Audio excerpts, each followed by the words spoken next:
Estamos ya conectados con Óscar Urbiola, expresidente del Tribunal Constitucional, abogado constitucionalista. ¿Cómo está, doctor Urbiola? Muy buen día. Muy buen día, Omar, Joana. Buenos días. Estar con ustedes.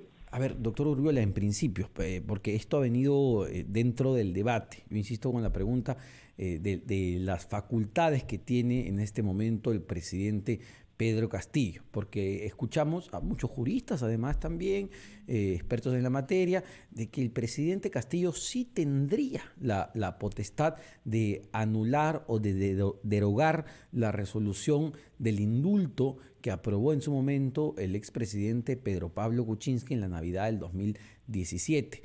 ¿Esto lo puede hacer el presidente Castillo, digamos, para entender en qué marcos nos estamos moviendo? Omar, eso no es cierto.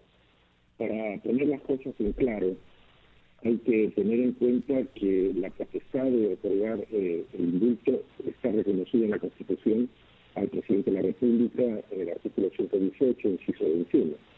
La facultad de otorgar, más no de revocar. Y si a esto le agregamos las características jurídicas y constitucionales que tiene esa facultad, tiene la categoría de cosa juzgada. Y la cosa juzgada no puede ser revertida a través de otro acto administrativo, sino en todo caso, en el más extremo caso, a través de un procedimiento de anulación de cosas juzgadas fraudulentas, que podría ser un procedimiento. En este caso particular, adicionalmente, tenemos ya una sentencia del Tribunal Constitucional, cuyos fundamentos no se conocerán después, pero se ha anunciado ya que existe una sentencia que ha dejado sin efecto, ha declarado la nulidad de las resoluciones de la Corte Suprema que a su vez anularon ese indulto. De tal manera que ya estamos frente a una sentencia del Tribunal Constitucional que es de cumplimiento obligatorio y que podrá ser en todo caso revisada o impugnada ante los organismos. Señor Urbiola, le vamos a pedir unos instantes para poder mejorar la comunicación porque no se le está entendiendo claramente. Hay algunas interrupciones ahí en su audio, así que estamos solucionando este inconveniente. Son las 8 de la mañana con 11 minutos. Estamos conversando con Óscar Urbiola, ex presidente además del Tribunal Constitucional, hablando precisamente sobre este fallo a favor del habeas corpus de Alberto Fujimori que le permitiría, y esto sería pronto porque faltan algunos pequeños procedimientos para que Alberto Fujimori salga en libertad. Justo ese es otro punto interesante que va a poder conversar el doctor Urbiola, ¿no? En cuál es el plazo. El doctor Nakazaki había dicho que 2 o 3 días, es decir, el día lunes, en teoría podría estar... martes. Claro, podría estar saliendo, pero entendemos que esto depende de la redacción de los votos, ¿no? Hay un proceso de redacción de cada magistrado. Doctor Urbiola, ahora sí, a ver, lo escuchamos mejor para que las ideas se entiendan. Sí, voy a repetir la respuesta que le di ante su pregunta sobre si el presidente de la República podía revocar el indulto que ha cobrado vigencia a raíz del fallo del Tribunal Constitucional. Mi respuesta ha sido no, por el hecho de que el indulto, que es una facultad reconocida por la Constitución al presidente de la República, cité el artículo 118, inciso 21, no le permite revocar ese acto, sino por las características de autoridad y cosa juzgada que se le reconoce a esa facultad, solo se podría hacer a través de un procedimiento de nulidad de cosa juzgada fraudulenta, que no es el caso. Por el contrario, tenemos ya frente a esto una resolución del Tribunal Constitucional que le ha restituido valor a ese acto o a esa facultad. Justo ese punto, doctor Urbiola, para no perder la hilación, digamos, los que están a favor de esta postura ponen como ejemplo la decisión que tomó en su momento el expresidente Alan García sobre el señor Enrique Cruzillat. Y dicen, bueno, finalmente sí lo hizo, anuló el indulto que se dio en ese momento.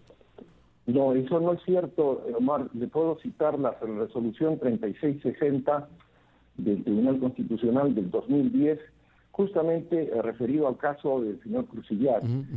Más o menos la secuencia fue la siguiente. Ante la denuncia que hizo la prensa, que encontró al señor Cruzillat gozando de buena salud en los balnearios del sur, el mismo señor presidente revocó ese indulto que había otorgado. Ante eso, una persona interpuso un recurso de habeas corpus ante el tribunal, ante la justicia constitucional, que luego llegó al Tribunal Constitucional, y el Tribunal Constitucional declaró que el indulto que había otorgado el señor Alan García era nulo, porque se había otorgado bajo condiciones totalmente erróneas que lo habían conducido al error de considerar que el señor Cusillat estaba privado o afectaba de una situación precaria de salud, que no era cierto. Entonces el tribunal en ese habeas corpus declaró nulo el indulto que otorgó a Alan García, y es más, en esa oportunidad el Tribunal Constitucional ratificó en el fundamento 21 de esta sentencia, la firmé conjuntamente con los otros magistrados, declaró de que por las características de esta facultad, el indulto otorgado por el presidente tiene la calidad de cosa juzgada y que no podía ser revertida por el presidente de la República. Y esa es la realidad y la situación actual, de tal manera que es el Tribunal Constitucional el que ha declarado la nulidad del indulto que se le otorgó al señor Cusillat, y no el presidente García. Él intentó, pero esa es la situación. Ahora, doctor Urbiola, tenemos que escuchar a los anunciantes. Le dejo planteada la pregunta para que nos recuerde, en todo caso, ante lo que nos ha explicado, cuál es el procedimiento que falta, ¿no? Porque el abogado César Nakazaki decía que era cuestión de días, hablaba de lunes, es decir, mañana o máximo martes, para que Alberto Fujimori salga en libertad. Le pido nos precise los procedimientos al volver de la pausa.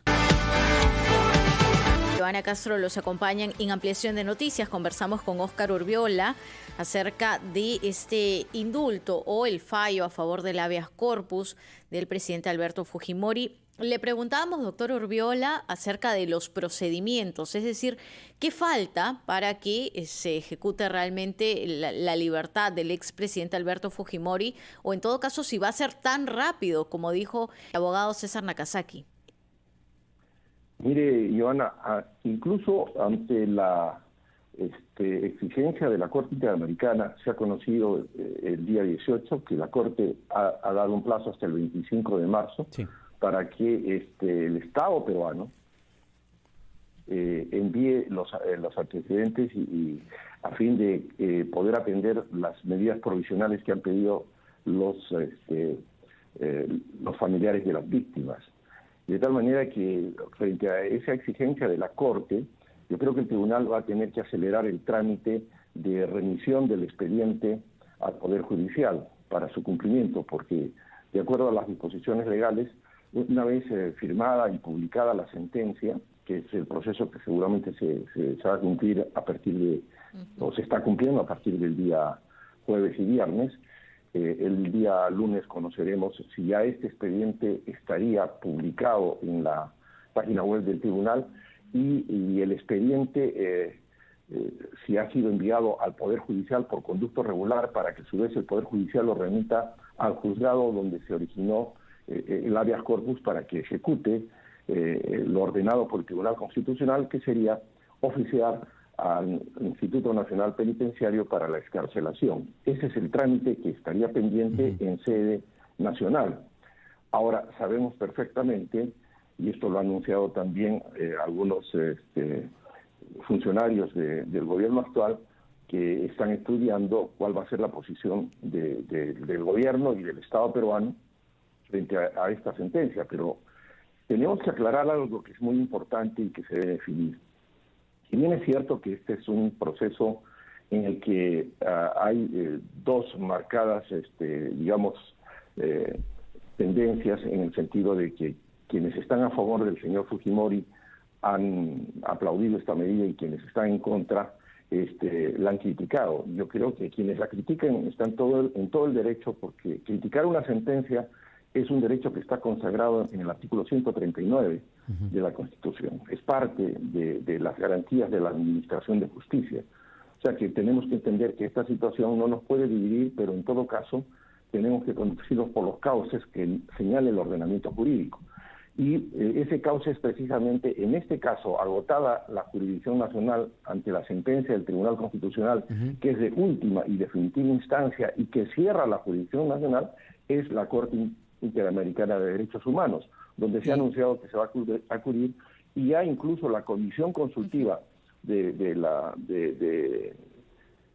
Acuerdo sobre Derechos Humanos ha anunciado que va a tomar, digamos, con interés esto, ¿no? Y justamente... Quizás hasta cierto punto, no adelantando opinión, porque la comisión no es el órgano que tiene que resolver, no es instancia, es un órgano consultivo, y quien va a resolver es la Corte. Exacto, porque puede haber confusión. Será la Corte la que disponga qué es lo que va a suceder en este caso. Puede haber cierta confusión, ¿no? Por lo que ha salido esta semana, porque como usted bien señala, doctor Urbiola, una cosa es la Corte Interamericana de Derechos Humanos y otra cosa es la Comisión Interamericana de Derechos Humanos. Y la Comisión Interamericana de Derechos Humanos y la propia ONU también se han pronunciado sobre este fallo, sobre esta decisión del TC, con muchísima preocupación. Y yo le quería preguntar ya por el fondo del asunto, si es correcto que el Tribunal Constitucional restituya un indulto que a todas luces, los que recordamos, se dio a partir de una negociación política para evitar la vacancia del expresidente Pedro Pablo Kuczynski y que tuvo serios cuestionamientos en la parte incluso médica de cómo es que se evaluó el estado de salud del expresidente, porque él necesitaba un indulto humanitario, no un indulto general. En el fondo del asunto, el Tribunal Constitucional, los 3 magistrados que votaron a favor, ¿han ido por el camino correcto? Bueno, Omar, yo no podría afirmar ni negar que están en el camino correcto, porque no conocemos los fundamentos que se han esgrimido para declarar fundada la demanda con una mayoría y con un voto decisorio. Yo entiendo de que cuando se publique la sentencia vamos a conocer si en esos fundamentos encontramos alguna referencia precisamente a los hechos que usted señala, Omar, de las incidencias que ha habido respecto a negociaciones, canjes de favores entre las partes interesadas, e incluso a la verdadera situación médica del señor Fujimori. No sabemos si estos elementos han sido considerados para llegar a la conclusión de que la demanda es fundada, porque la otra alternativa es que de repente esas consideraciones no las han tomado en cuenta para solamente privilegiar, por ejemplo, el aspecto constitucional respecto al ejercicio de una facultad para otorgar el indulto, que está reconocido en la Constitución, que es bastante amplia, absoluta, podríamos decir. El presidente puede otorgar un indulto que es una facultad bastante amplia en nuestra legislación, que antes no la ejercía el presidente, la ejercía el Congreso de la República en nuestras primeras constituciones. Pero perdóneme, pero hay condiciones para el indulto humanitario, ¿no? Por el tipo de delitos que cometió Alberto Fujimori, entre ellos el secuestro pues al periodista Gustavo Gorriti y el empresario Samuel Dyer. Así es. Sí, no niego, Omar, pero le digo que no estoy yo en condiciones de decir si eso se ha observado o no en esta sentencia del tribunal, porque no conocemos los fundamentos. Lo único que conocemos es que se ha declarado fundada. ¿Bajo qué criterios? Yo creo que nadie que con seriedad pueda hacer una crítica de una sentencia podría hacerlo bajo suposiciones o bajo informaciones oficiosas que puedan haberse escuchado. Yo hago el símil, no es como que se le pida a un médico que diagnostique el estado de salud de una persona sin haberle tomado la presión, sin haber visto la historia clínica, y menos haberle por lo menos tomado la temperatura. Entonces yo creo que eso es importante. Conocer el fallo, y a partir del fallo, en todo caso, se podría hablar sobre ese tema, y en todo caso está abierta esa posibilidad, Omar y Joana. Doctor Urbiola, a raíz además y se lo pregunto esto en su condición de ex presidente del Tribunal Constitucional, el premier, el jefe del gabinete Aníbal Torres, el día que se conoció justamente este fallo del TC, más allá de decir que son respetuosos, dijo que este es un organismo, un ente que debería desaparecer, no existir, porque así como había favorecido en todo caso a Alberto Fujimori, debería hacerse lo mismo con otras personas. No dio nombre, dijo otras personas. ¿Qué opina respecto a esa declaración de que el TC debería desaparecer? Joana, yo, sin ánimo de polemizar con el señor Premier, he declarado que son esas declaraciones realmente no solo peligrosas para el Estado de Derecho, sino extrañas en el nivel que tiene el señor Aníbal Torres como presidente del Consejo de Ministros y con antecedentes como ex decano del Colegio de Abogados de Lima, ex decano de la Facultad de Derecho de la universidad más antigua del Perú, la San Marcos, ha sido ministro de Justicia y me extraña que una persona con esos conocimientos y esa trayectoria pueda afirmar que por una resolución o una sentencia con la cual puede estar de acuerdo y en este caso en desacuerdo, tengamos que eliminar o suprimir instituciones que son tan importantes y tan necesarias en un Estado constitucional, democrático y social de derecho. Las democracias modernas necesitan la existencia de organismos constitucionales autónomos que superen esa división tripartita y tradicional de los tres clásicos poderes del Estado, que son el Ejecutivo, el Legislativo y el Judicial. En las democracias modernas existen no solo tribunales constitucionales, que son los garantes del orden constitucional y que es una jurisdicción especializada y además muy atenta al resguardo de los derechos fundamentales. Nadie puede negar que a partir de la vigencia de la Constitución del 79, donde se origina esta jurisdicción constitucional en nuestro país, la percepción de lo que es la Constitución y los derechos fundamentales ha cambiado en nuestro país. Antes las constituciones eran constituciones orgánicas, que empezaban solo por cómo se organizaba el Estado, y empezaba por el Estado, el artículo primero. A partir de la Constitución del 79, los primeros artículos están referidos a la persona y a la dignidad de la persona y a los derechos fundamentales de la persona. Y esos derechos han cobrado plena vigencia y la Constitución ha cobrado fuerza normativa precisamente a partir de que la existencia de una jurisdicción constitucional, cualquiera sea el modelo, es muy necesario para consolidar el Estado constitucional, democrático y social de derecho. Si no, los derechos fundamentales van a ser siempre, como han sido antes, declarativos. Doctor. Entonces, a estas alturas, negar la existencia de un tribunal constitucional creo que es imprudente e inapropiado para una persona con la alta responsabilidad que tiene el señor Aníbal Torres como presidente del Consejo de Ministros. Ahora, una última pregunta de mi parte, doctor Urbiola, que tiene que ver más con un tema de procedimiento, porque entendemos que el expresidente Fujimori tiene todavía un caso abierto, que es el de Pativilca, ¿no? Uno de los últimos que la justicia chilena aceptó y se le está juzgando sobre esto. ¿Qué pasa en ese sentido, no? Porque ya se le restituye el indulto, él se va a su casa con su familia, pero esto sigue abierto. ¿Cuál es la figura ahí? ¿Qué sucedería con él? Bueno, ahí hay varias posibilidades. En el supuesto que el señor Fujimori, en virtud a esta resolución del tribunal, recobrase la libertad y se va a su casa, el señor Fujimori tendrá que enfrentar todos los procesos que están en curso, en los que la jurisdicción correspondiente podrá dictar las medidas incluso provisionales de prisión preventiva, si tuviese peligro de fuga y si se presentan las exigencias que señala el Código Procesal Penal para dictar una prisión preventiva. O podría también, si culmina el proceso, dictar una sentencia condenatoria y si es efectiva tendría que retornar a prisión. Porque el indulto, hay que recordar, es el perdón de la pena. El perdón de la pena, o sea, lo que pueda estar pendiente de la pena. En cambio, la amnistía es otra figura totalmente diferente. La amnistía es el olvido de la acción delictiva que se le atribuye o que puede haber cometido. Y esa amnistía no está en la facultad del señor presidente.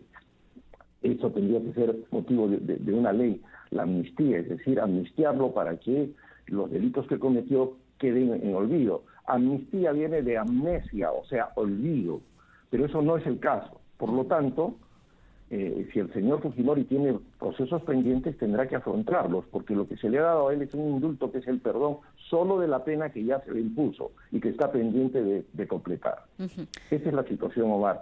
Por otro lado, y permítanme, si hay algunos minutos, creo que es importante señalar que la opinión pública sepa de que la sentencia del Tribunal Constitucional es de obligatorio cumplimiento para todas las instancias y niveles de gobierno y para todo el pueblo peruano, porque errónea o no es una sentencia del Tribunal Constitucional, existiendo los canales de impugnación, en este caso ante la justicia supranacional, que es la Corte Interamericana de Derechos Humanos, cuyas resoluciones son de observancia obligatoria.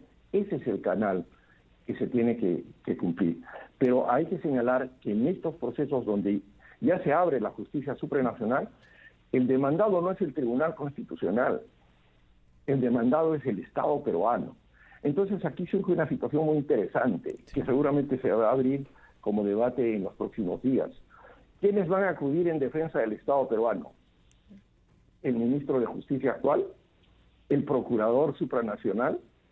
Pero si ya ellos han anunciado que van a tratar de revertir el efecto de la sentencia, es decir, se van a allanar a lo que se va a demandar ante la Corte Interamericana de Derechos Humanos, son preguntas interesantes, ¿verdad? Ahora, es el Estado peruano el que tiene que salir a defender la sentencia de un tribunal constitucional que es parte del Estado peruano y que es de obligatorio cumplimiento. Entonces ahí surge una situación bastante interesante.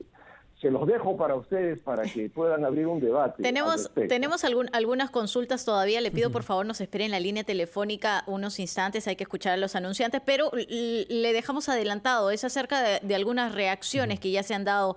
Por ejemplo, el congresista Jorge Montoya de Renovación Popular ha planteado que nuestro país debe evaluar un retiro de la Corte Interamericana de Derechos Humanos. El congresista Bellido de Perú Libre, de la bancada oficialista, ha adelantado que va a presentar él un proyecto de ley para que tanto los miembros del Tribunal Constitucional como el Defensor del Pueblo, que además no ha sido nada alejado a las críticas del presidente Pedro Castillo y de su gobierno, ha planteado que ambos sean elegidos por elección popular, valga la redundancia. De eso conversamos al volver. Le pido nos espere unos instantes. Continuamos en ampliación de noticias. Conversamos con Óscar Urbiola, ex presidente del Tribunal Constitucional, que daba planteadas algunas respuestas para que nos indique también un poco los procedimientos, porque los parlamentarios empiezan a reaccionar a este fallo del Tribunal Constitucional. Le decíamos y recordábamos que Jorge Montoya, que es además vocero de Renovación Popular, decía Perú debe salir de la Corte Interamericana de Derechos Humanos. Guido Bellido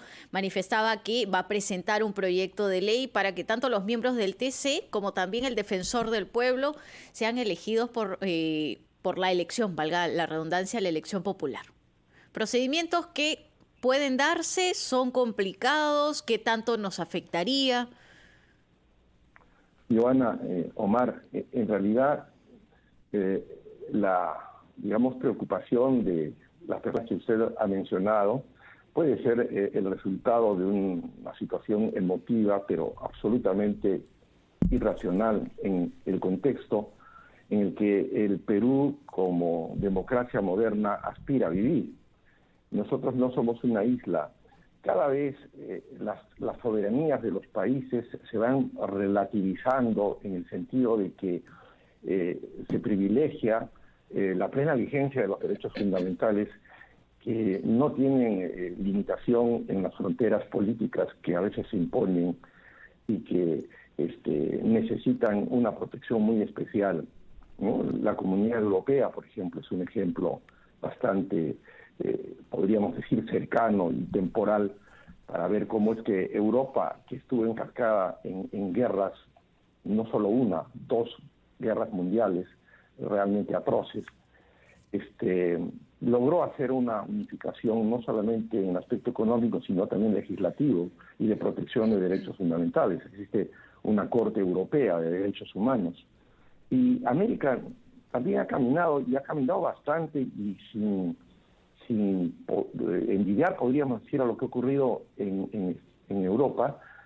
América Latina, con la Corte Interamericana de Derechos Humanos, la formación de la OEA en 1947, la Carta de la OEA, se avanzó mucho en el tema de los derechos humanos. Y el Perú ha ratificado recién el Pacto de San José justamente el 28 de julio de 1978, casi terminando ya el gobierno militar, fíjese, en protección de los derechos fundamentales. que en la Constitución del 79 han tenido una preferente ubicación en la Constitución de ese entonces. Entonces, para ser consecuentes con nuestra Constitución, que a partir del 79 empieza a darle privilegio a los derechos fundamentales, es que se ratifica también el Pacto de San José y el Perú se somete a la jurisdicción de la Corte. Ha habido intentos, como no solamente intentos, sino decisiones como la que optó el señor Fujimori, que dio lugar a una resolución legislativa en julio de 1999 que se desligó de la jurisdicción de la Corte. Uh-huh. Y hemos estado desligados de la jurisdicción de la Corte desde 1999, julio me parece, el 99, hasta el gobierno del señor Paniagua, que en el 2001 regresó a la jurisdicción de la Corte Interamericana y permanecemos bajo esa jurisdicción.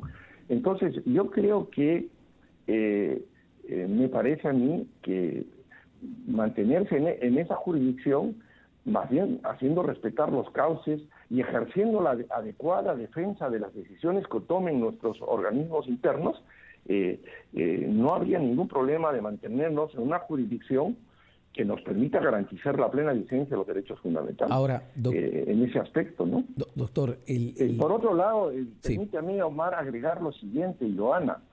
No solamente se trata de la Corte Interamericana de Derechos Humanos, se trata del Estatuto de Roma, que es un ámbito universal y al que el Perú se ha adscrito ya recientemente, en el 2001.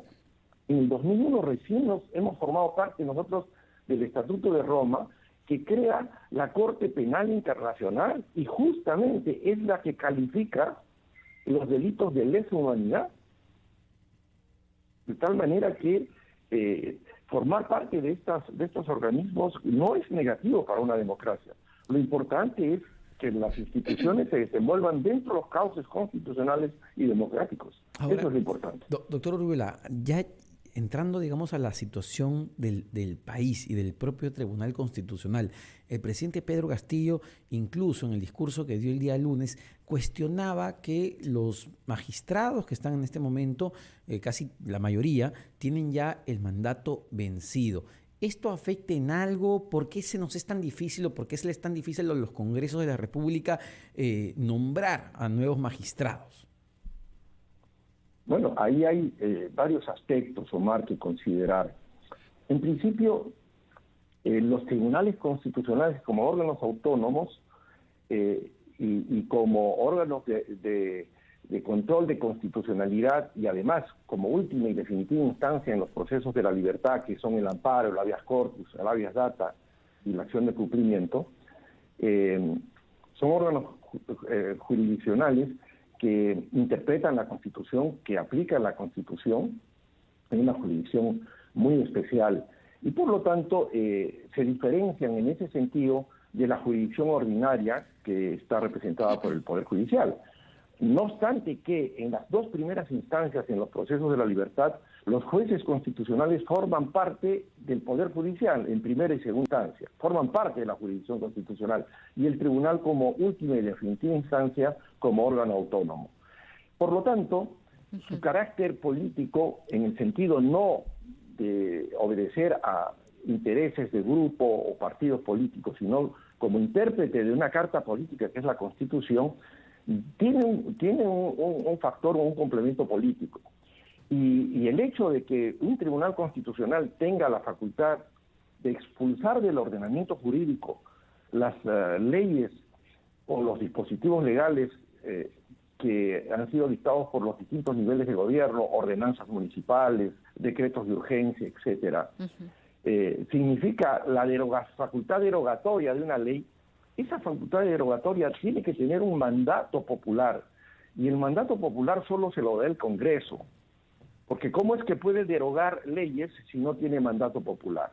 Entonces, en nuestro modelo de jurisdicción constitucional ha escogido que sea el Congreso el que le dé esa facultad, es decir, le reconozca ese mandato popular que está depositado en el Congreso, se lo dé en el nombramiento de los magistrados que más tarde van a tener la facultad de declarar inconstitucional una norma, si así lo es, y luego la expulsa, simple y llanamente por la publicación de su sentencia. Entonces, hay que reconocer que esa es una facultad muy especial del Tribunal Constitucional. Perfecto. Lo grave es que en nuestra Constitución, yo no sé por qué motivo, se le otorgó al Tribunal Constitucional un periodo de 5 años, que es muy corto. A diferencia de otros tribunales constitucionales como el español, el chileno, el dominicano, el ecuatoriano, el colombiano, que tienen periodos más largos, hasta de 9 años. Y eso es importante porque como el Tribunal Constitucional también dicta resoluciones con carácter vinculante que son fuente de derecho, es necesario que esa jurisprudencia que es vinculante no pueda ser, digamos, variada como consecuencia de renovaciones en cortos periodos de tiempo como son los 5 años. Eso por un lado. Se requiere una jurisprudencia que tenga una vigencia mayor en el tiempo. Y por otro lado, hemos visto con repetidas situaciones que el Congreso de la República en periodos cortos de 5 años no puede cumplir con una obligación que le manda la ley de elegir oportunamente a los reemplazantes. Perfecto. Y entonces, como está expuesto un parlamento unicameral, sobre todo, que tiene que representar, fiscalizar, legislar y ejercer funciones como esta, no lo puede hacer. Entonces es deficiencia. Pero, ojo, la disposición de la ley orgánica que obliga a que los magistrados que han vencido sus plazos respectivos deben o tienen la obligación de permanecer en funciones hasta que tome posesión el elegido por el Congreso, no es una prerrogativa especial de los magistrados, sino un mecanismo de defensa del sistema de control constitucional. Imagínense qué pasa si el Congreso, deliberadamente o accidentalmente, no elige a los nuevos magistrados. Sí, claro. El Tribunal Constitucional quedaría inoperativo. No habría ¿Qué más querrá pues el Congreso quedarse sin control? Muchísimas gracias, doctor Urbiola. Óscar Urbiola, expresidente del Tribunal Constitucional.